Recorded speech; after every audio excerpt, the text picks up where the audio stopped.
কোলগ্রাস ভুট্টা গাছের মতো দেখতে এক ধরনের বিশেষ গাছ। কৃষি ও প্রাণী সম্পদ কর্মকর্তারা বলছেন এটি একটি ইন্ডাস্ট্রিয়াল শস্য, বায়োফুয়েল হিসেবেও ব্যবহৃত হয়, বাড়ায় মাটির উর্বরতা। আর রংপুরে এই ঘাসের চাষ করতেন দুর্বৃত্তদের গুলিতে নিহত জাপানি নাগরিক হোশিকুনিও। আসাদুজ্জামান আরমানের তোলা ছবি নিয়ে রংপুর থেকে AK মইনুল হকের পাঠানো রিপোর্ট। স্বল্প খরচে গবেষণার জন্য 1 বছরের ভিসা নিয়ে বাংলাদেশে এসেছিলেন জাপানি নাগরিক হোশিকুনিও। এক জাতের গাছ কোলগ্রাসের বেড়ে ওঠা ও এর উপকারিতা নিয়ে গবেষণা করছিলেন তিনি। গত বছরের নভেম্বরের শেষ দিকে রংপুরে গিয়ে আলুটালি গ্রামের শাহ আলমের 2.5 একর জমির লিজ নেন তিনি। স্থানীয় কৃষি মজুরদের সহায়তা নিয়ে নিজ দেশ থেকে আনা বীজ বপনের মাধ্যমে শুরু করেন এই বিশেষ জাতের গাছের চাষ। তবে এই চাষ বিষয়ে খুব একটা জানাতে পারেননি ওই এলাকার কেউ।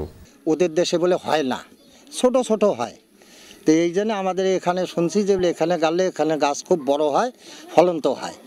এইটা দিয়ে খুব ওই বিচিগুলো বলে চীন দেশে পাঠায়, খুব বলে দাম।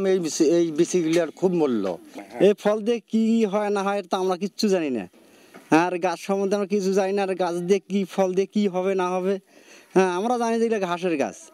আর কৃষি ও প্রাণী সম্পদ কর্মকর্তারা জানান হোশিকুনিও তার চাষ নিয়ে স্থানীয় কৃষি বিভাগ সহ কোনো সরকারি বেসরকারি দপ্তরের শরণাপন্ন হননি। এটা আমাদের দেশীয় ফসল নয়, এটা একটা বিদেশি ফসল।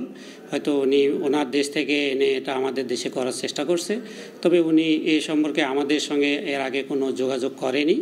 আমি নিজেই ইন্টারেস্টেড হয়ে সেখান থেকে কিছু গ্রাস নিয়ে আসি। গাছটার নাম হলো কোল গ্রাস এবং এটা একটা ইন্ডাস্ট্রিয়াল ক্রপ, সাথে হাই কোয়ালিটি অ্যানিমেল ফিড হিসেবে এটা ব্যবহার হয়। আবার এটার বায়োগ্যাস ফুয়েল হিসেবেও ব্যবহার হয়। এটার অ্যাশটা সিমেন্ট ফ্যাক্টরিতে ব্যবহার হয়। হোশিকুনিওর মৃত্যুর পর এখন নতুন জাতের চাষ নিয়ে সরকারি বেসরকারি উদ্যোগ নেওয়া হবে, এমন দাবি আলুটালি গ্রামের কৃষি মজুরদের। NTV news desk.